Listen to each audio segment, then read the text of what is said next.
Hi, TNPC Live student. This is Sujita. So, நம்ம 41st lesson, last phase of Indian national movement இந்த lesson தான் பார்த்துட்டு இருக்கோம். இதில் part 1 வீடியோ நான் ஏற்கனவே கொடுத்துட்டேன். நடுவில் I'm stuck up with my personal problems. Okay. So, நம்ம இப்போ part 2 பார்க்க போகிறோம். இது வரைக்கும் நம்ம individual satyagraha quit India movement இந்த மாதிரி விஷயங்கள்லாம் போயிட்டு இருக்கு. கிரிப்ஸ் வந்தாரு, அவரோட ப்ரப்போசல்ஸ் வந்து ஏத்துக்கக்கூடியது மாதிரி இல்லை, அதனால அதை ரெஃப்யூஸ் பண்ணிட்டாங்க காங்கிரஸும் சரி மற்றவங்களும் சரி. ஸோ நிறைய பேர் வந்து என்ன பண்றாங்க, குவிட் இந்தியா மூவ்மெண்ட் மாதிரி நிறைய பேர் வந்து போராட்டங்கள் பண்றாங்க. அந்த போராட்டத்தை பிரிட்டிஷ் வந்து எப்படி அடக்குறாங்க ஒடுக்குறாங்க அப்படின்னு பார்த்தீங்கன்னா, தே டெஃபினெட்லி யூஸ் ப்ரூட்டல் ரிப்ரெஷன். ரொம்ப கடுமையான அடக்குமுறை தான் அவங்க யூஸ் பண்ணாங்க. ஓகேவா? ஸோ கொலோனியல் கவர்மெண்ட், அதாவது பிரிட்டிஷ் கவர்மெண்ட், அவங்க என்ன பண்ணாங்க அப்படின்னு பார்த்தீங்கன்னா, ப்ரூட்டல் ரிப்ரெஷன் யூஸ் பண்ணாங்க. அதாவது ஃபயரிங் யூஸ் பண்ணாங்க. ஆர்மி கொண்டு வந்து அந்த இடத்துல நிப்பாட்டி ஆர்மியை வச்சு மக்கள் அடக்குனாங்க. கிட்டத்தட்ட அவங்க 57 பெட்டாலியன், ஒரு பெட்டாலியனாலே எத்தனை பேர் உண்டுன்னு இதுக்கு முன்னாடி நம்ம பார்த்துருக்கோம். கிட்டத்தட்ட 57 பெட்டாலியன் பீப்புளை கொண்டு வந்து நிப்பாட்டி மக்களை வந்து அடக்கிறதுக்கு ட்ரை பண்ணியிருக்காங்க. ஏர்கிராஃப்ட்ஸையும் செலுத்தி, அதாவது ஏர் வழியா பாம்பு போடுற மாதிரி இந்த மாதிரி விஷயங்களும் அவங்க வந்து யூஸ் பண்ணியிருக்காங்க. ஓகேவா? ஸோ லின் கோ அந்த டைம்ல இருந்த வைசராய் சர்ச்சிலுக்கு அவர் என்ன எழுதுறாருன்னு பாத்தீங்கன்னா, by far the most serious rebellion since 1857, the gravity and the extent of which we have so far concealed from the world for reasons of military security அப்படின்னு சொல்லி எழுதியிருக்காரு. அதாவது என்னன்னா, 1857ல என்ன நடந்தது உங்களுக்கு எல்லாம் தெரியும் நினைக்கிறேன். 1857ல நமக்கு வந்து சிப்பாய் மியூட்டினி பண்ணாங்க இல்லையா, சிப்பாயோட மியூட்டினி நடந்தது. ஸோ அந்த டைம்ல நிறைய பிரச்சனைகள் நடந்தது, பிரிட்டிஷ்க்கு நிறைய எதிர்ப்புகள் கிளம்புச்சு. ஸோ அதையும் ஓரளவுக்கு அவங்க வந்து அடக்கிட்டாங்கன்னு வச்சுக்கோங்களேன். அந்த ரிபல்லியனுக்கு அப்புறம் பெருசா பெரிய ரிபல்லியன் நடந்ததுன்னா அது இந்த ரிபல்லியன் தான், அந்த குவிட் இந்தியா மூவ்மெண்ட் ரிபல்லியன் தான் அப்படின்னு சொல்லி லின் கோ வந்து சர்ச்சில் கிட்ட எழுதுறாரு. ஆனா இந்த ரிபல்லியனை நாங்க வெளி உலகத்துக்கு தெரியாம நாங்க வந்து கன்சீல் பண்ணிட்டோம். அதாவது அதை வெளி உலகத்துக்கு தெரியாம அதை நாங்க மறைச்சிட்டோம். ஏன் அப்படின்னா, for the reasons of military security. So military செக்யூரிட்டிக்கு அந்த ரீசனுக்காக நாங்க வந்து இந்த ஒரு பெரிய பிரச்சனை வெளி உலகத்துக்கு தெரியாம நாங்க பாத்துக்கிட்டோம் அப்படின்னு சொல்லி எழுதுறாரு. ஓகேவா? ஸோ ஆக்சுவலா இந்த quit India movement first face எப்படி போயிட்டு இருந்து பாத்தீங்கன்னா, இண்டஸ்ட்ரியல் ஒர்க்கர்ஸ் தான் ஆரம்பிக்கிறாங்க. செகண்ட் ஃபேஸா வில்லேஜஸும் அவங்க கூட சேர்ந்து இது பண்றாங்க. ஸோ ஆக்சுவலா வில்லேஜஸ் ஏன் அவங்க கூட சேர்ந்து ஏன் இந்த குவிட் இந்தியா மூவ்மெண்ட் அந்த இதை பார்ட்டிசிபேட் பண்றாங்கன்னு பாத்தீங்கன்னா, 60% வந்து இந்த ஃபுட் கிரெயின்ஸோட பிரைசஸ் வந்து இன்க்ரீஸ் ஆயிடுச்சு. ஓகேவா? ஸோ இது ஒரு one of the reasons. So Congress leaders நம்ம ஏற்கனவே பார்த்தோம், குவிட் இந்தியா மூவ்மெண்ட்ல ஜாயின் பண்ண எல்லா காங்கிரஸ் லீடர்ஸும் காந்தியையும் அரெஸ்ட் பண்ணிட்டாங்க அப்படின்னு நமக்கு தெரியும். அதுல அந்த அரெஸ்ட்ல இருந்து எஸ்கேப் ஆன கொஞ்சம் காங்கிரஸ் லீடர்ஸ், சின்ன குடி காங்கிரஸ் லீடர்ஸ் என்ன பண்ணாங்கன்னு பாத்தீங்கன்னா, ஆகஸ்ட் 9 அப்போ யூத் எல்லாம் ஆர்கனைஸ் பண்ணி அவங்க என்ன பண்றாங்க அப்படின்னா, கொரில்லா ஆக்ஷன்ஸ், அதாவது மறைஞ்சிருந்த தாக்குதல் இந்த மாதிரி வேலைகள்லாம் அவங்க பண்றாங்க. ஓகேவா? அடுத்து பாத்தீங்கன்னா, அவுட் பிரேக் ஆஃப் வயலன்ஸ் வந்து இப்ப ரொம்ப பெருசா வெடிக்குது. செப்டம்பர் 1942 என்ன பண்றாங்கன்னா, நம்ம மக்கள் கம்யூனிகேஷன் ஃபெசிலிட்டிஸை வந்து முதல்ல வந்து டிஸ்ட்ரக்ஷன் பண்றாங்க. முக்கியமா அந்த telegraph lines, railway station, track இதெல்லாம் உடைக்கிறாங்க. அப்புறம் வந்து கவர்மெண்ட் ஆபீசர்ஸ்க்கு இவங்க வந்து தீ வைக்கிறாங்க. முக்கியமா எந்தெந்த இடத்துல நடந்துன்னு பாத்தீங்கன்னா, ஈஸ்டர்ன் யுனைடெட் ப்ரொவின்சஸ்ல, பீகார்ல, மகாராஷ்டிரால, பெங்கால்ல இந்த அவுட் பிரேக் ஆஃப் வயலன்ஸ் நடக்குது. ஓகேவா? அது மட்டும் இல்லாம இந்த மாதிரி வயலன்ஸ் ஆக்ஷன் நடந்தது மட்டும் இல்லாம ரிபல்ஸ் என்ன பண்ணாங்கன்னா, ஒரு கவர்மெண்ட், அவங்களுக்குன்னே ஒரு கவர்மெண்ட், அவங்க கொலோனியல் அட்மினிஸ்ட்ரேஷனுக்கு எதிராக அவங்க வந்து இது பண்ணாங்க. ஓகேவா? அதுல முக்கியமான ஒருத்தர் பாத்தீங்கன்னா, தம்லுக் ஜாதியா சர்க்கார் அப்படிங்கிறவரு இன் மித்னாப்பூர் டிஸ்ட்ரிக்ட் இன் பெங்கால். இது வந்து ஒரு டைப் ஆஃப், இது ஒரு பேரு, ஒரு ஆளோட பேர் இல்ல, ஒரு சர்க்கார்னு உங்களுக்கு தெரியல, கவர்மெண்ட் இல்லையா? சோ அப்படி ஒண்ணு இது பண்ணாங்க. எப்பன்னா செப்டம்பர் 1944 வரைக்கும் மித்னாப்பூர் அப்படிங்கிற பெங்காலோட டிஸ்ட்ரிக்ட்ல இந்த சர்க்கார், இந்த கவர்மெண்ட் வந்து நடந்திருக்கு அப்படிங்கிறது நமக்கு தெரிய வருது. ஸோ பேரலல் கவர்மெண்ட் ஈக்குவலா, அந்த கவர்மெண்ட்டுக்கு ஈக்குவலா ஒரு சைடு பிரிட்டிஷ் நாங்க தான் அட்மினிஸ்ட்ரேஷன் பண்ணாலும் அதுக்கு பேரலா இப்போ சத்தாரா அப்படிங்கிற இடத்துலயும் பேரலல் கவர்மெண்ட்டும் நடந்துட்டு இருந்திருக்கு. ஓகேவா? அதாவது they are not recognizing British officers or British government. ஓகேவா? ஸோ சோஷியலிஸ்ட் பீப்புள் யாரெல்லாம் பார்த்தீங்கன்னா ஜெயபிரகாஷ் நாராயண், அச்யுத் பத்மவர்தன், அப்புறம் ஆசிஃப் அலி, யூசுப் மெஹ்ரலி, ராம் மனோகர் லோஹியா, இவங்க எல்லாரும் இந்த கவர்மெண்ட்டுக்கு, இந்த பேரலல் கவர்மெண்ட் நடத்துறாங்க இல்லையா, ஸோ அந்த சர்க்காருக்கு எல்லாத்துக்கும் இவங்க வந்து லீடர்ஸா இருந்திருக்காங்க. ஸோ காந்தியோட 21st ஃபாஸ்டிங் இருக்கிறாரு அவரு. ஸோ 21st டே ஆஃப் ஃபாஸ்டிங்ல என்னைக்குன்னு பாத்தீங்கன்னா February 10, 1943 அன்னைக்கு தான் அந்த 21st டே ஃபாஸ்டிங் அவர் வந்து இன்னையில இருந்து ஸ்டார்ட் பண்றாரு. February 10, 1943ல இருந்து 21 நாளைக்கு அவர் வந்து ஃபாஸ்டிங் இருக்கிறார். ஓகேவா? So spread and intensity of the movement, இவரையும் குவிட் இந்தியா மூவ்மெண்ட்ல அரெஸ்ட் பண்ணிட்டாங்க இல்லையா, அதனால அவர் ஜெயிலுக்குள்ளாடி இருந்தே அவரோட எதிர்ப்பை 21 நாள் ஃபாஸ்டிங் இருந்து அவரோட எதிர்ப்பை தெரிவிக்கிறார். So spread and intensity of the movement, எவ்வளவு தீவிரமாக இந்த மூவ்மெண்ட் போயிட்டு இருந்தது அப்படின்னு பாத்தீங்கன்னா எண்ட் ஆஃப் 1943ல பாத்தீங்கன்னா எவ்வளவு பேர் அரெஸ்ட் பண்ணிருக்காங்க இந்த பிரிட்டிஷ் பாத்தீங்கன்னா 91,836 பீப்புள் அரெஸ்ட் பண்ணிருக்காங்க. எவ்வளவு பேர் சுட்டு கொண்டிருக்காங்கன்னு பாத்தீங்கன்னா 1060 பீப்புளை வந்து சுட்டு கொண்டிருக்காங்க. எவ்வளவு பொருட்கள் வந்து destroyed and damage by our people, ஓகேவா, பை த இந்தியன் பீப்புள் அப்படின்னு பாத்தீங்கன்னா போலீஸ் அவுட் போஸ்ட் மட்டுமே ஒரு 208 அவுட் போஸ்ட மக்கள் வந்து அடிச்சு நோக்கியிருக்காங்க. அது மாதிரி ரயில்வே ஸ்டேஷன்ஸை வந்து 332 ரயில்வே ஸ்டேஷன்ஸ் வந்து அவங்க வந்து டேமேஜ் பண்ணியிருக்காங்க. போஸ்ட் ஆஃபீஸ் பார்த்தீங்கன்னா 1945, இதெல்லாம் எதுக்கு அப்படின்னு பார்த்தீங்கன்னா அந்த அவங்களோட எதிர்ப்பு தெரிவிக்காகவும் மற்றபடி கம்யூனிகேஷனை கட் பண்றதுக்காகவும். ஓகேவா? அது மாதிரி போலீஸ் மென் எத்தனை பேரை வந்து அடிச்சிருக்காங்கன்னு பார்த்தீங்கன்னா போலீஸ் மென் வந்து ஒரு போலீஸ் மென்ல இப்போ போலீஸ் மென் பார்த்தீங்கன்னா பிரிட்டிஷ் ஆஃபீஸர்ஸும் இருப்பாங்க, இந்தியன்ஸும் போலீஸா இருப்பாங்க. அந்த இந்தியன்ஸ் போலீஸ்ல இருக்கிற இந்தியன்ஸ் வந்து ஒரு 205 பேர் என்ன பண்ணிட்டாங்கன்னா ரிபல்ஸ் கூட ஜாயின் பண்ணிட்டாங்க. அதாவது இந்த போராட்டம் பண்ற அந்த ரிபல்ஸ் கூட இந்த போலீஸும் சேர்ந்து போராட்டம் பண்றாங்க. அப்படி ஒரு விஷயம் என்னன்னு பாத்தீங்கன்னா R.H. நிப்லெட் அப்படிங்கிறவரு, he is actually district collector of அலம்கர். ஓகேவா? இது எங்க இருக்குன்னா ஈஸ்டர்ன் யுனைடெட் ப்ராவின்சஸ்ல இருக்கு. சோ இவர் என்ன பண்றாருன்னு பாத்தீங்கன்னா இவர் வந்து மைல்டு வித் ரிபல்ஸ், அதாவது ரிபல்ஸ் இந்த மாதிரி போராட்டம் எல்லாம் பண்றாங்களே இவங்களுக்கு மேல ரொம்ப கடுமையா இல்லாம அவர் வந்து ரொம்ப மன்னிச்சு விடுறாரு. சரி, அவங்கள வந்து ரொம்ப கடுமையான தண்டனை, அவங்க இந்த மாதிரி பண்ணாலும் கடுமையான தண்டனை கொடுக்காம அவங்கள வந்து தப்பிக்க வைக்கிறாரு. ஸோ இந்த R.H. நிப்லெட் அப்படிங்கிறவர் he is a district collector of அலம்கர். ஓகேவா? ஸோ அதனால இவரை வந்து வேலையை விட்டு தூக்கிறாங்க. he is removed from service because he is mild with rebels. ஓகேவா? ஸோ இவரோட டைரியில அவர் என்ன எழுதியிருக்காரு பாத்தீங்கன்னா இந்த பிரிட்டிஷ் வந்து ஒயிட் டெரர் அப்படிங்கிற ஒயிட் டெரர், ஸோ அவங்க ஒயிட்டா இருக்கிறனால ஒயிட் டெரர்னு சொல்லிக்கலாம், இல்ல ஏதோ ஒரு விஷயத்துல அவர் எழுதியிருக்காரு. ஓகேவா? ஒயிட் டெரர் அப்படிங்கிற விஷயத்த அவங்க வந்து அன்லீஷ் அப்படின்னு என்ன சொல்றது, கட்டவிழ்த்து விடுறது அப்படிங்கிற மாதிரி அர்த்தம். ஓகேவா? அதாவது என்ன சொல்லாங்க ஒயிட் டெரர்னு ஏன் அப்படி சொல்றான்னு பாத்தீங்கன்னா இந்த பிரிட்டிஷ் வந்து என்ன பண்றாங்கன்னா போலீஸ் வச்சே நிறைய வில்லேஜஸ் வந்து தீக்கு இரையாக்குறாங்க. ஓகேவா? சோ அந்த தீய வந்து செவரல் மைல்ஸ்க்கு பரவ விட்டு நிறைய வில்லேஜஸ் வந்து நாசம் பண்றாங்க இந்த பிரிட்டிஷ். அதனாலதான் அது வந்து ஒயிட் டெரர் அப்படின்னு சொல்லி இவர் சொல்றாரு. இந்த மாதிரி அவங்க பண்ணது மட்டும் இல்லாம என்ன பண்றாங்கன்னா அவங்களோட அராஜகத்தை, அவங்களோட அந்த இம்பீரியலிசம் அவங்க வந்து காமிக்கிறாங்க அப்படின்னு சொல்லி இந்த இவர் வந்து எழுதியிருக்காரு. ஓகேவா? சோ அவரோட பேர் என்னன்னு பார்த்தோம் இல்லையா, சோ R.H. நிப்லெட் அதான் அவரோட பேர். ஓகேவா? சோ அடுத்தது பாத்தீங்கன்னா இந்த மாதிரி நிறைய பேர் நம்ம பார்த்தோம் இல்லையா, போஸ்ட் வந்து railway post, railway station, post office, police out post இதெல்லாம் வந்து டேமேஜ் பண்ணாங்கன்னு பார்த்தோம் இல்லையா. அந்த டேமேஜ் பண்ண எந்தெந்த வில்லேஜ்ல டேமேஜ் பண்ணிருக்கோம் அந்த வில்லேஜ் வந்து இவ்வளவு காசு ஃபைன் பே பண்ணணும் அப்படின்னு சொல்லி கவர்மெண்ட் வந்து அதையும் வந்து ஃபைன் வாங்கிட்டு இருந்தாங்களாம். ஓகேவா? சோ இது ஒரு விஷயம். அடுத்தது பாத்தீங்கன்னா கிளாண்டஸ்டைன் ரேடியோ. கிளாண்டஸ்டைன் அப்படின்னாலே என்ன அர்த்தம் அப்படின்னா ரகசிய அப்படின்னு அர்த்தம். ஸோ ரகசிய வழியா ஒரு ரேடியோ டியூன் பண்ணி அவங்க வந்து அவங்களோட மெசேஜை வந்து பரப்பிக்காங்க. ஏன்னு பாத்தீங்கன்னா பிரஸ்ஸை வந்து சென்சார் பண்ணி வச்சிருக்காங்க. ஒரு மீடியா எந்த டைப் ஆஃப் மீடியாவா இருக்கட்டும், மீன்ஸ் நியூஸ் பேப்பர், இங்க பிரஸ்ங்கிறது நியூஸ் பேப்பர், அந்த டைம்ல நியூஸ் பேப்பர் இருந்தது இல்லையா, எல்லா நியூஸ் பேப்பரையும் அவங்க சென்சார் பண்ணி வச்சிருக்காங்க. ஸோ இந்த பிரிட்டிஷ் பண்ற எந்த விதமான அராஜகத்தையும் நம்ம நியூஸ் பேப்பரால இன்னொரு இடத்துக்கோ இல்ல இன்னொருத்தருக்கோ நம்ம சொல்ல முடியாத நிலைமையில இந்தியன்ஸ் இருக்காங்க. ஸோ இந்தியன்ஸ் என்ன பண்ணாங்கன்னா, இந்தியன் லீடர்ஸ் என்ன பண்ணாங்கன்னு பாத்தீங்கன்னா ஒரு கிளாண்டஸ்டைன் ரேடியோ, ஒரு ரகசிய ரகசியமா ஒரு மெசேஜை கொடுக்கறதுக்கு ரேடியோவை, ஒரு ரகசிய ரேடியோ அந்த வைப்ரேஷனை அவங்க யூஸ் பண்ணிக்கிட்டாங்க. ஓகேவா?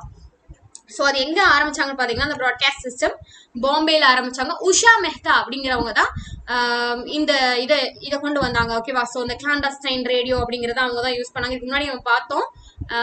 அப்புறம் பாத்தீங்கன்னா இவங்களோட அந்த ப்ராட்காஸ்ட் சிஸ்டம் பாத்தீங்கன்னா மெட்ராஸ் வரைக்கும் கூட, பாம்பே டு மெட்ராஸ் வரைக்கும் கூட கேட்கற மாதிரி அவங்க வந்து கண்டுபிடிச்சு யூஸ் பண்ணிக்கிட்டு இருந்தாங்க. ஓகேவா.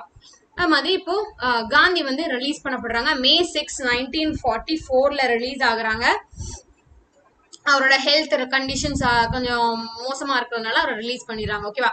ஸோ லார்ட் ஆர்ச்சிபெல் வேவல் அப்படிங்கிறவரு இப்போ லின் லித்திகோ தான் இவ்வளவு நாள் வைஸ்ராயா இருந்தா இல்லையா. இப்போ லின் லித்திகோக்கு அப்புறம் யார் வராங்கன்னு பாத்தீங்கன்னா லார்ட் ஆர்ச்சிபெல் வேவல் அப்படிங்கிறவர் தான் வராரு. அக்டோபர் 1943 இவர் வந்து என்ன பண்றாருன்னா நம்ம காந்தி கிட்ட வந்து நெகோசியேட் பண்றாரு, பேச்சுவார்த்தை நடத்துறாரு. ஓகேவா. ஸோ நேதாஜி சுபாஷ் Chandra Bose and INA. So நம்ம இதுக்கு முன்னாடி நேதாஜி சுபாஷ் சந்திர போஸ் பத்தி நம்ம பார்ப்போம், அந்த லெசன்ல பார்ப்போம்னு சொல்லியிருந்தேன். வித் INA அவர் எப்படி உருவாக்குனாரு, என்னென்ன பண்ணாரு, என்னென்ன விஷயங்கள்லாம் அதுல இருக்கு, இந்த மாதிரி விஷயம்லாம் பார்த்தோம் இல்லையா. ஸோ அவரை பத்தி இந்த டாபிக்ல நம்ம பார்ப்போம். இங்க பாத்தீங்கன்னா பிரிட்டிஷ் வந்து Malaya, Burma, South East Asian இந்த மாதிரி கண்ட்ரிஸ் எல்லாத்துலயும் அவங்களோட கண்டிஜென்ட் மீன்ஸ் ஒரு படைன்னு வச்சுக்கோங்களேன், ஒரு ஆர்மி படைக்கு அந்த நம்ம பாக்குறோம் இல்லையா, பெட்டாலியன் எல்லாம் பாக்குறோம் இல்லையா, அந்த மாதிரி அவங்க நிறைய இடத்துல வந்து இந்த மலாயா, பர்மா இந்த மாதிரி இடத்துல வந்து பிரிட்டிஷ் அவங்களோட படைகளை நிற்பாட்டி வச்சிருந்தாங்க. எதுக்காகனா டு ஸ்டாப் ஜாப்பனீஸ். பட் என்ன ஆச்சுன்னா அவங்களோட ஸ்டாப் பண்ண முடியல, ஜாப்பனீஸை ஸ்டாப் பண்ண முடியல. அவங்க ரொம்ப பவர்ஃபுல்லா இருந்ததுனால இந்த பிரிட்டிஷ் இந்த கண்டிஜன்ல இருந்த பிரிட்டிஷ் ஆபீசர்ஸ் எல்லாரும் என்ன பண்ணிட்டாங்கன்னா ஓடி போயிட்டாங்க. அதுக்கு மிச்சம் இருந்தது யாருன்னு பாத்தீங்கன்னா அதுல இருந்த அந்த பிரிட்டிஷ் பெட்டாலியன்ல இருந்த Indian army people, Indian sepoys, Indian army. So அவங்க என்ன ஆயிட்டாங்கன்னா அவங்க POWs வேற ஒன்றும் இல்லை, பிரிசனர்ஸ் ஆஃப் வார்ஸ் சொல்லுவாங்க. ஓகேவா. பிரிசனர்ஸ் ஆஃப் வார், அதாவது போர் கைதிகள் அப்படின்னு சொல்லுவாங்க இல்லையா, அவங்க தான் இந்த POWs.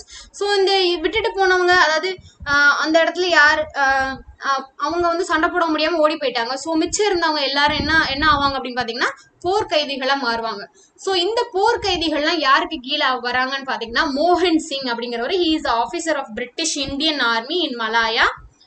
இவர் வந்து என்ன பண்றாருன்னா ஜாப்பனீஸ் கிட்ட ஒரு ஹெல்ப் கேட்கிறாரு. ஓகேவா. So he ask help from Japanese.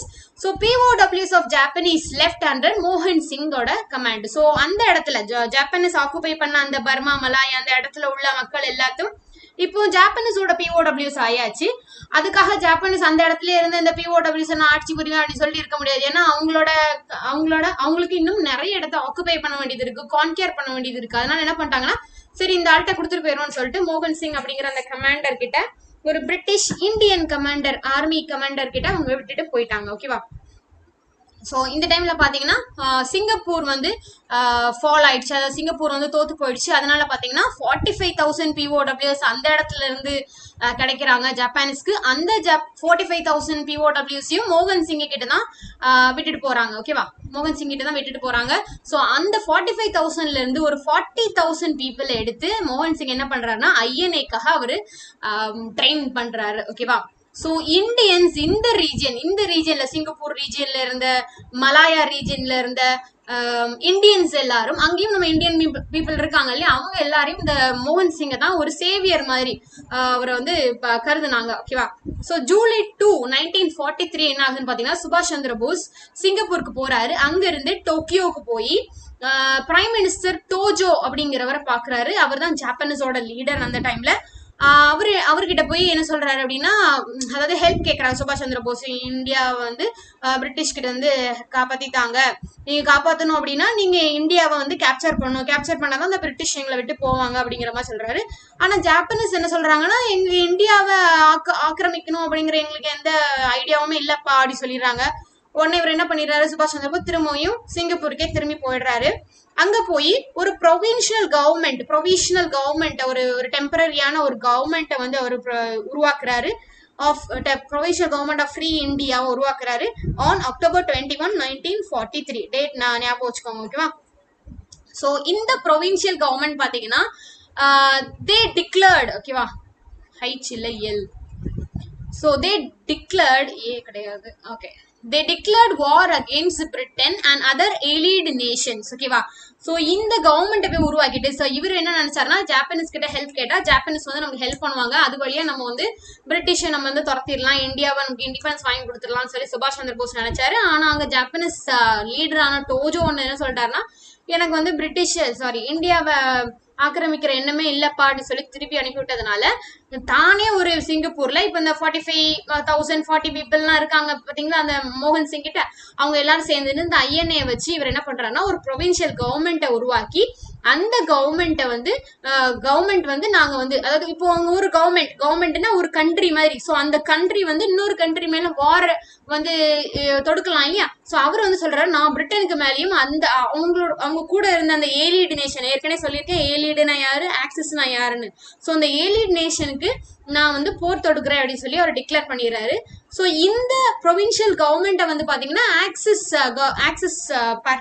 Party யாரு நமக்கு தெரியும் இல்லையா, ஜெர்மனி அப்புறம் ஜாப்பனீஸ் எல்லாரும் ஆக்சிஸ் பார்ட்டி. ஸோ அந்த ஆக்சிஸ் பார்ட்டியும் அவங்க ரெகக்னைஸ் பண்ணிருக்காங்க. ஓகே என்னதான் அவங்க வந்து இந்தியாவுக்கு மேல கேப்சர் பண்ணணும் அவசியம் இல்லை, நாங்க வந்து உங்களுக்கு ஹெல்ப் பண்ண மாட்டோம் அப்படின்னு சொல்லி சுபாஷ் சந்திர போஸ்ல கைவிரிச்சாலும் இவர் இப்படி ஒரு கவர்மெண்ட்டை உருவாக்குனது அப்படிங்கறது ஒரு ரெகக்னேஷன் பண்ணிருக்காங்க. ஓகேவா, ஆக்சிஸ் ஓகே அப்படிங்கிற மாதிரி. இதுல என்னன்னு பாத்தீங்கன்னா ஐஎன்சி இந்தியன் நேஷனல் காங்கிரஸும் கூட அவர் வந்து August 39 வந்து அவர் வந்து எடுத்துட்டாங்க இல்லையா, அந்த கமிட்டில இருந்து எடுத்துட்டாங்க. எதுல ஆக்சுவலா அவர் வந்து பெங்கால் காங்கிரஸ் கமிட்டியோட பிரசிடென்டா இருந்திருக்காரு, அதுல இருந்தும் அவரை வந்து தூக்கிட்டாங்க. ஓகேவா, ஸோ போஸ் என்ன பண்றாருன்னா அக்ராஸ் இந்தியா போய் கேம்பெயின் பண்றாரு, வாங்க நம்ம வந்து போராட்டம் பண்ணலாம், இந்த குவிட் இந்தியா மூவ்மெண்ட், இந்த நான் வயலன்ஸ் இல்லாம நாங்க வந்து போராடுறோம், அதெல்லாம் ஆகாது, இவங்களுக்கு வந்து நம்ம கத்தின்றி ரத்தமின்றி எல்லாம் முடியாது அப்படிங்கிற மாதிரி இவர் நிறைய கேம்பெயின் பண்றாரு. ஸோ இவரை வந்து என்ன பண்றாங்கன்னா பிரிட்டிஷ் வந்து July 3, 1940 வந்து அரெஸ்ட் பண்ணி உள்ள போட்டுறாங்க under Defence of India Act. இந்த ஆக்ட்ல தான் அவர் வந்து அரெஸ்ட் பண்றாங்க. இந்த ஆக்ட் ஞாபகம் வச்சுக்கோங்க. ஓகே தென் என்ன ஆகுதுன்னு பார்த்தீங்கன்னா மிட் நைட் ஆஃப் Jan 1617 1941 இவர் வந்து போஸ் வந்து ஜெயில விட்டு எஸ்கேப் ஆகி அவர் வந்து பெர்லினுக்கு ரீச் பண்றாரு.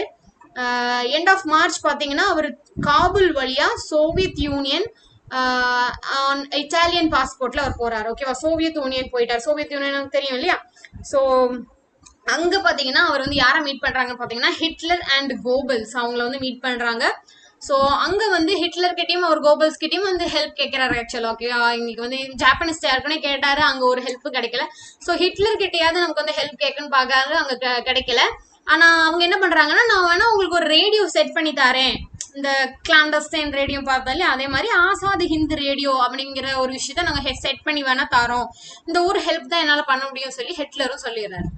ஸோ என்ன பண்றாருன்னா ஓகேன்னு சொல்லிட்டு அங்க இருந்து சிங்கப்பூர், நமக்கு தெரியும் இல்லையா இது வழியா தான் அவர் வந்து இந்திய மக்களை வந்து தொடர்பு கொண்டார் அப்படிங்கறது நம்ம போன பார்ட்ல பார்த்தோம். இப்போ இவர் வந்து அங்கிருந்து மெசேஜ் கொடுத்துட்டு இவர் சிங்கப்பூருக்கு வராரு.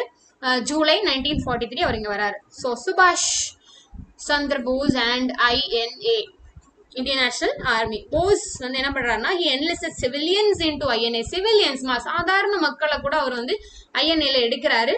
ஒரு ரெஜிமெண்ட் வந்து பாத்தீங்கன்னா விமெனுக்கு மட்டும். ரெஜிமெண்ட் அப்படின்னா ஒரு குரூப், ஒரு செட் ஆஃப் பெட்டாலியன் வச்சுக்கோங்களேன். செட் ஆஃப் பெட்டாலியன், ஒரு பெட்டாலியன்னா கம்மியான பேர் தான், ஒரு ரெஜிமெண்ட் அப்படிங்கிற போது கொஞ்சம் நிறைய பேர் வருவாங்க. ஓகேவா, ஸோ ஒரு ரெஜிமெண்ட் ஃபுல்லாவே வந்து பாத்தீங்கன்னா விமெனுக்கு மட்டுமே அவர் கொடுக்குறாரு. அந்த ரெஜிமெண்டோட பேர் என்னன்னு பாத்தீங்கன்னா ராணி ஆஃப் ஜான்சின்னு அதுக்கு பேர் வைக்கிறாங்க. அதோட ஹெட் அதோட கமாண்டர் யாருன்னு பாத்தீங்கன்னா அம்மு சுவாமிநாதன் அப்படிங்கிற ஒரு சென்னை பொண்ணு, ஒரு மெட்ராஸ் பொண்ணு. ஓகேவா, as freedom fighter Ammu Swaminathan. Ammu Swaminathan அவங்க அப்பாவோட பேர். ஓகேவா, டாட்டர் ஆஃப் அம்மு சுவாமிநாதன்.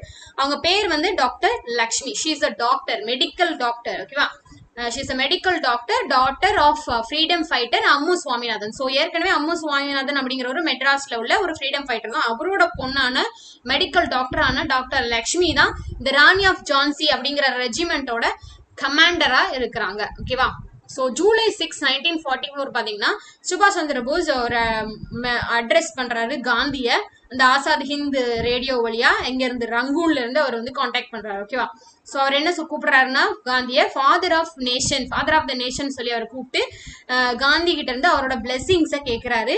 என்ன சொல்றாரு அப்படின்னா இதுதான் இந்தியாவோட லாஸ்ட் வார் ஆஃப் இண்டிபெண்டன்ஸ் அப்படின்னு சொல்லி அவர் பேசுறாரு. ஓகேவா, INA with Axis power in war. So இந்த இந்தியன் நேஷனல் ஆர்மி ஆக்சிஸ் பவரோட சேர்ந்து வார்ல என்னென்ன விஷயங்கள் பண்ணாங்கன்னு பாத்தீங்கன்னா, INA commanded by Shah Nawaz accompanied Japanese army in its march on Impel. So Impel அப்படிங்கிற இடத்த ஜப்பானீஸ் வந்து தாக்க போகுது. ஸோ அதுக்கு INA commanded by ஷா நவாஸோட தலைமையில INA ஆர்மி ஜப்பானீஸ் கூட சேர்ந்து இந்த இம்பல் அப்படிங்கிற இடத்த கான்கேர் பண்ண போறாங்க மார்ச்ல. லேட் 1944ல பாத்தீங்கன்னா ஆக்சிஸ் பவர் வந்து இன்க்ளூடிங் ஜப்பானீஸ் ஃபோர்ஸஸ் வந்து எல்லாமே வந்து விழுந்து போச்சு. ஸோ இம்பல் கேம்பெயின் அது வந்து சக்சீட் ஆகல. ஜப்பானீஸ் கூட வந்து நம்ம ஷா நவாஸ் சேர்ந்து போனாங்க இல்லையா அந்த இம்பலை கேப்சர் பண்றதுக்கு, அது வந்து ஃபெயிலியர் ஆயிடுச்சு. பிரிட்டிஷ் கிட்ட வந்து கடைசியில் அவங்க மிட் 1945 வந்து சரண்டர் ஆயிட்டாங்க. ஏன் சரண்டர் ஆனாங்க? இந்த 45 உங்களுக்கு ஞாபகம் இருக்கணும், கிட்டத்தட்ட 1945 வந்து என்னாச்சு, ஹிரோஷிமா அதுல அட்டம் பாம்பு போட்டாங்க இல்லையா, அது மாதிரி 1945ல நாகசாக்கிலையும் அவங்க பாம்பு போட்டாங்க. ஸோ ஆட்டம் பாம்பு இல்லையா. ஸோ இதுக்கப்புறம் ஃபுல் அண்ட் ஃபுல் ஜாப்பனீஸ் வந்து பாத்தீங்கன்னா அவங்களுக்கு வந்து ஃபுல் சரண்டர் ஆயிட்டாங்க. So Shah Nawaz and the soldiers of INA taken prisoners and charged with treason. So இவங்க எல்லாரையும் ஷா நவாஸையும் அவங்களோட INA ஆர்மியும் எல்லாரும் பிரிட்டிஷ் வந்து பிரிசனர்ஸா எடுத்துட்டு போய் அவங்களோட ட்ரீசன் சார்ஜ் போட்டு அவங்கள வந்து இது பண்ணாங்க. ட்ரீசன் என்னன்னு தெரியும் இல்லையா. ஸோ INA ட்ரையல் அப்படின்னா என்னன்னு தெரியும் இல்லையா. அவங்க வந்து ஒரு கோர்ட், அதாவது அரெஸ்ட் பண்ணிட்டு போய் அவங்கள விசாரணை நடத்துவாங்க இல்லையா. அந்த விசாரணை நடக்குது எங்க நடக்குதுன்னு பாத்தீங்கன்னா ரெட் ஃபோர்ட்ல தான் நடக்குது, new Delhi. So INC fielded its best lawyers in the defense of INA soldiers. So INA என்ன பண்றாங்க, INC என்னதான் INCக்கு காங்கிரஸ்க்கு வந்து INA ஏதோ சுபாஷ் சந்திர போஸ் அவங்களெல்லாம் பிடிக்கலனாலும் இந்தியன் நேஷனல் காங்கிரஸ் என்ன பண்றாங்கன்னா INA சோல்ஜர்ஸ் எல்லாம் அரெஸ்ட் பண்ணிட்டு போயிருக்காங்க இல்லையா, அவங்களுக்காக வாதாட அவங்களோட பெஸ்ட் லாயர்ஸா அனுப்பி விடுறாங்க. முக்கியமா காந்தி வந்து என்ன பண்றாருன்னா, நேருவை வந்து போங்க நீங்க போய் வாதாடுங்க. நேரு காந்தி எல்லாருமே ஒரு லாயர்ஸ் தான் இல்லையா. அதுலயும் பாத்தீங்கன்னா இந்த நேரு வந்து ரொம்ப காலத்துக்கு முன்னாடியே அவர் வந்து வாதாடுறதுக்கு விட்டுட்டாரு. ஏன்னா அவர் வந்து ஃபுல் அண்ட் ஃபுல் காங்கிரஸ்ல இருக்காரு இல்லையா. ஆனா காந்தி சொன்ன ஒரே வார்த்தைக்காக அவர் போய் இவங்களோட டிஃபென்ஸ்க்காக இவர் வந்து அங்க போறாரு. INC at Simla conference June 25 and July 14, 1945 public மீட்டிங்ல முக்கியமா அவங்க என்ன பேசினாங்கன்னா இந்த INA இஷ்யூ பத்தி தான் பேசினாங்க. எலெக்ஷன்ஸ் வரப்போற எலெக்ஷன்ஸ் பத்தி கூட அவங்க ரொம்ப இது பண்ணல. அவங்க ஃபுல் அண்ட் ஃபுல் INA எப்படி அந்த INA ஆர்மியில உள்ள அந்த அவங்களெல்லாம் எப்படி காப்பாத்தலாம், எப்படி மீட்டு வரலாம் அப்படிங்கறத தான் பேசிட்டு இருக்காங்க. ஓகேவா. ஸோ கொலோனியல் ரூலர்ஸ் பாத்தீங்கன்னா இவங்க வந்து இந்த பிரிசனர்ஸ் வச்சிருக்காங்க இல்லையா, அந்த பிரிசனர்ஸ்ல ஒரு 3 ப்ராமினென்ட் ஆபீசர்ஸை மட்டும் அவங்க வந்து செலக்ட் பண்ணி அவங்கள மட்டும் தனியா கூட்ட போய் விசாரிக்காங்க. யார் அந்த 3 பேர்னா, Shah Nawaz Khan, PK Sehgal and GS Dhillon. இவங்களோட போட்டோஸ் புக்ல இருக்கு, பாத்துக்கோங்க. ஸோ இவங்க 3 பேர் மட்டும் இவங்க ப்ராமினென்டான ஆஃபீஸர்ஸ். ஓகேவா. ஸோ இவங்க 3 பேர் மட்டும் தனியா கூப்பிட்டு இவங்களுக்குன்னு தனியா ஒரு விசாரணை பண்றாங்க. ஸோ இவங்க 3 பேர் மட்டும் அவங்க தனியா அது என்ன சொல்றது கார்னர் பண்ணி இது பண்றதுனால அது ஒரு பெரிய விஷயமா வெடிக்குது. ஈவன் முஸ்லீம் லீக்ல உள்ள ஷிரோனமி அகாலிதால், அப்புறம் ஹிந்து மகாசபா எல்லாருமே வந்து இந்த ப்ரொட்டஸ்ட்ல ஜாயின் பண்ணி அவங்க இவங்களோட டிஃபென்ஸ்க்காக அவங்க வந்து ஃபண்ட் கூட ரைஸ் பண்றாங்க. அப்புறம் ஒரு கோர்ட்ல உள்ள ட்ரையல்ல என்னதான் வந்து ஷேகல் திலான் அப்புறம் ஷா நவாஸ் கான் இவங்க எல்லாரும் வந்து ட்ரீசன் கமிட் பண்ணிருக்காங்க அப்படின்னு சொல்லி அவங்க வந்து கில்ட்டி அப்படின்னு சொல்லி, அதாவது அவங்க தப்பு பண்ணியிருக்காங்க அப்படின்னு தெரிய வந்தாலும் அந்த அதோட கமாண்டர் இன் சீஃப்னா முப்படை தளபதி அப்படின்னு சொல்லுவாங்க இல்லையா. ஸோ அவர் வந்து என்ன பண்ணிட்டாருன்னா இவங்களை வந்து விடுதலை பண்ணிட்டார்.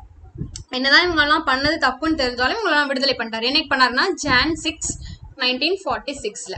கடைசியா இந்த பார்ட்ல நம்ம பார்க்க போறது ராயல் இந்தியன் நேவி ரிவோல்ட். இவ்வளவு நேரம் நம்ம வந்து என்ன சொல்றது லேண்ட்ல நடந்த பிரச்சனையை பார்த்துட்டு இருந்தோம். இப்போ கடல்லையும் ஒரு பிரச்சனை பண்ண போறாங்க. ராயல் இந்தியன் நேவி அவங்க அந்த வழியா நேவி ஷிப்ஸ்ல உள்ளவங்க எல்லாரும் ரிவோல்ட் பண்ண ஆரம்பிச்சாங்க. PC Dutt அப்படிங்கிறவரு he is rating அப்படின்னா என்ன அர்த்தம்னா நேவியில இருக்கிற இந்தியன் ஆபீசர்ஸ்க்கு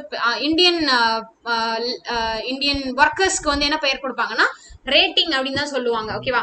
ஸோ இப்போ வந்து ஒரு போலீஸ் அப்படின்னு சொல்றாங்க, அதே மாதிரி ரேட்டிங்னு ஒரு ஒர்க் மாதிரி ஒரு டைட்டில் மாதிரி. ஓகேவா. ஸோ அதுல HMIS தல்வார் இது ஒரு ஷிப்போட பேரு, ஒரு ராயல் இந்தியன் நேவியோட பேரு. ஓகேவா. ஸோ அதுல என்ன பண்ணிட்டாருன்னா இந்த BS தத் அப்படிங்கிறது குவிட் இந்தியா அப்படின்னு சொல்லி அந்த கப்பலோட ஓகேவா அந்த கப்பலோட பேனல்ல அவர் என்ன எழுதுறாருன்னா குவிட் இந்தியா அப்படின்னு சொல்லி எழுதி வைக்கிறாரு. இதை பார்த்துட்டு அந்த உள்ள இருக்கிற அந்த கப்பலுக்குள்ள இருக்கிற 1100 இந்தியன் எல்லாரும் சேர்ந்து ஸ்ட்ரைக் பண்றாங்க. இப்போ ஒருத்தர் இனிஷியேட் கொடுத்த உடனே மத்த எல்லாரும் சேர்ந்து அவர் கூட சேர்ந்து ஸ்ட்ரைக் பண்றாங்க. சோ இவரை வந்து அரெஸ்ட் பண்ணிடுறாங்க, அந்த பிசி தத்தை அரெஸ்ட் பண்ணிடுறாங்க. இவங்க எல்லாம் எதுக்கு ஆக்சுவலா வந்து இவங்க கூட சேர்ந்து ஸ்ட்ரைக் பண்றாங்கன்னா, அந்த இங்கிலீஷ் கமாண்டர்ஸ் எல்லாம் ரேசிஸ்ட் பிஹேவியர், அதாவது கருப்பு நம்ம வந்து கொஞ்சம் அவங்க வந்து ஒயிட் பிளாக் இந்த மாதிரி அந்த கலர் விஷயத்துல அவங்க வந்து வித்தியாசப்படுத்துறாங்க நம்மள. ஃபுட் வந்து நல்ல குவாலிட்டியான ஃபுட் நம்ம கொடுக்கறது இல்ல, நிறைய அபியூஸ் பண்றாங்க. ஸோ இதனாலையும் இதையும் கூட சேர்த்து அவங்க வந்து அந்த போராட்டத்தை இந்த 1100 பேரும் செய்றாங்க. ஓகேவா? ஸோ இந்த அரெஸ்ட், இவரோட அரெஸ்ட் வந்து பாத்தீங்கன்னா it triggered revolt on February 18, 1946. ஒரு பெரிய ரிவோல்ட் அது வெடிக்குது. இவருக்கு நிறைய பேர் ஹெல்ப் பண்ண போறாங்க. அது யாரெல்லாம் பாத்தீங்கன்னா இவருக்குன்ட்டு இல்ல, இவர் கூட சேர்ந்து மத்த நேவி பீப்புளும் இது பண்றாங்க. ஸோ ஒர்க்கர்ஸ் ஃப்ரம் ஃபோர்ட் பேராக்ஸ் கேசல் இதெல்லாம் ஒவ்வொரு ஷிப்போட பேர்னு நீங்க வச்சுக்கலாம். ஓகேவா? ஸோ இவங்க எல்லாம் என்ன பண்றாங்கன்னா ட்ரக்ஸ்ல ஏறி பாம்பே சிட்டி முழுக்க அவங்க வந்து சுத்தி வராங்க.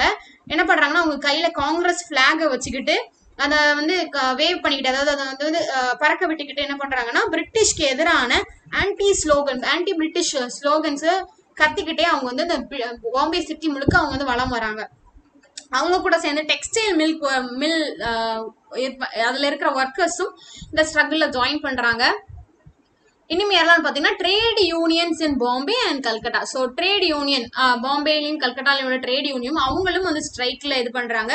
ஸோ இந்த 2 பிளேஸும் பாத்தீங்கன்னா ஒரு வார் ஜோன் மாதிரி இருக்கு, இந்த 2 சிட்டிஸும். ஸோ அந்த இடத்துல வந்து பாத்தீங்கன்னா எல்லா இடமும் பேரிகேட் வச்சு அடைச்சு போலீஸ்லாம் ரொம்ப அடக்குமுறையா இது பண்றாங்க.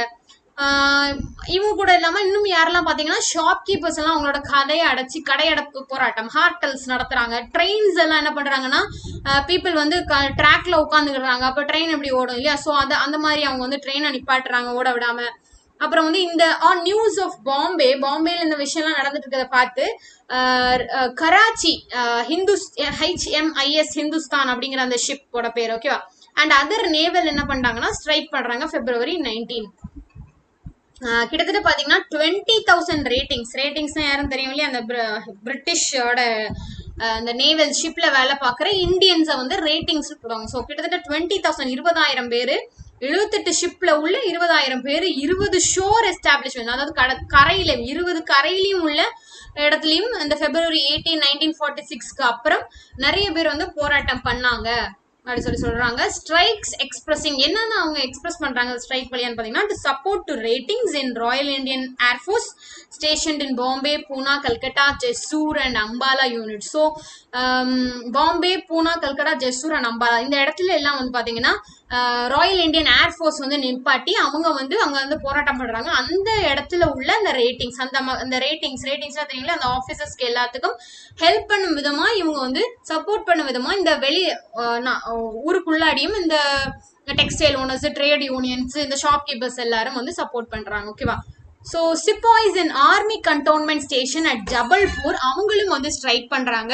அடுத்து பாத்தீங்கன்னா ratings in many places hoisted Congress, communist, Muslim League flags together on ship mast during revolt.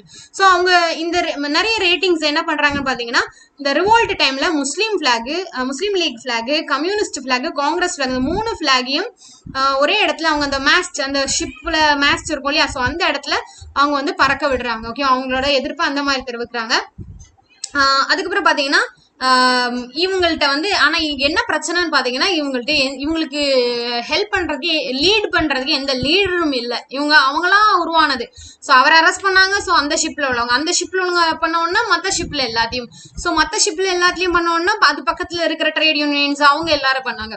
So இவங்களுக்குன்னு ஒரு லீடர் இல்லாதனால கடைசியில இந்த மூவ்மெண்ட் வந்து ஒரு ஃபெயிலியரா தான் ஆச்சு. ஸோ எல்லான்னு பாத்தீங்கன்னா எல்லாரும் வந்து சரண்டர் ஆயிட்டாங்க. கிட்டத்தட்ட சர்தார் வல்லபாய் பட்டேல் கூட பாம்பேல இந்த ஒரு ரயாட் வந்து நிப்பாட்டணும், எண்டுக்கு வரணும்னு சொல்லி கூட அவர் கூட இது பண்ணாங்க அப்படிங்கிற மாதிரி சொல்றாங்க. ஸோ இதோட இந்த பார்ட் கம்ப்ளீட் ஆயிடுச்சு. உங்களுக்கு இதுல ஏதாவது டவுட் இருந்தா கமெண்ட் பண்ணுங்க. I will reply you as soon as possible. Thank you.